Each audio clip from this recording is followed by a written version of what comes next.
बिहारप्रमाणे महाराष्ट्रातही मराठा समाजासाठी आरक्षणाच्या टक्केवारीत वाढ होणार का? बिहारचे मुख्यमंत्री नितीश कुमार यांनी लोकसभा निवडणुकीपूर्वी मोठी राजकीय खेळी खेळली आहे. त्यांच्या या राजकीय खेळीमुळे भाजपला मोठा धक्का बसला आहे. बिहारमध्ये आरक्षण हा संवेदनशील मुद्दा आहे.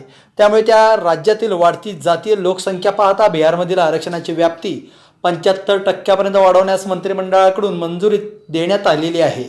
त्यामुळे आता बिहारमधील सध्या असलेले 50% आरक्षण हे 65% करण्याचा प्रस्ताव मांडला. परंतु EWSच्या 10% आरक्षणासह हा आकडा 75% होणार आहे. परंतु ज्याप्रमाणे बिहारमध्ये आरक्षणाची टक्केवारी वाढवण्यात आली आहे त्याप्रमाणे महाराष्ट्रातही काही करता येऊ शकते का, असा प्रश्न आता उपस्थित करण्यात येत आहे. महाराष्ट्रात सध्या मराठ्यांच्या आरक्षणाचा प्रश्न पेटलेला आहे. मराठा समाजाला ओबीसीमध्ये समाविष्ट करून त्यांना सरसकट कुणबी दाखले देण्यात यावे अशी मागणी करण्यात येत आहे. परंतु त्यांच्या या मागणीला ओबीसीकडून विरोध करण्यात आलेला आहे.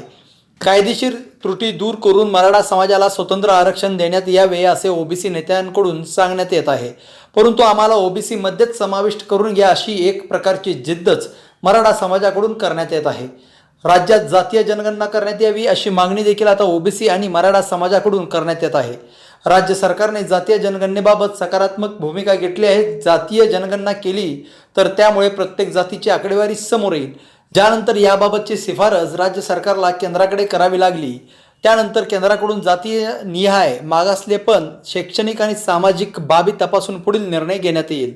परंतु याआधी सुप्रीम कोर्टाने मराठा समाज हा मागास नाही असा निकाल दिला होता, ज्यामुळे मराठ्यांना आरक्षणापासून वंचित राहावे लागले.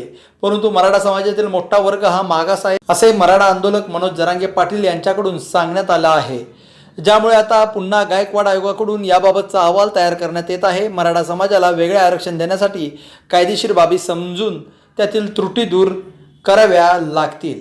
सध्या महाराष्ट्रातील ओबीसींना 19% आरक्षण आहे. यामध्ये एकूण 346 जाती जमातींचा समावेश आहे. त्याशिवाय SC 13%, ST 7%, विभक्त आणि भटक्या जाती ज्यामध्ये 4 प्रवर्गांचा समावेश होतो त्यांना 11%, SBC 2% आरक्षण हे एकूण आरक्षण 52% इतके असून त्यात EWSच्या अंतर्गत 10% आरक्षण आहे. म्हणजेच राज्याने सुप्रीम कोर्टाने घालून दिलेली 50% आरक्षणाची मर्यादा ही आधीच ओलांडली आहे. ज्यामुळे राज्यात 62% आरक्षण आहे. ज्यामुळे आता मराठा समाजाला वेगळे आरक्षण देणे किंवा कोणत्याही गटातील आरक्षणात वाढ करणे हे सहज सोपे नसल्याचे समजते. मी शर्वरी. सबस्क्राईब करा तिचा जागर न्यूज. शेजारी दिलेलं बेल आयकॉन म्हणजे घंटी दाबा, जेणेकरून तुम्हाला आमच्या साऱ्या अपडेट्स येत राहतील.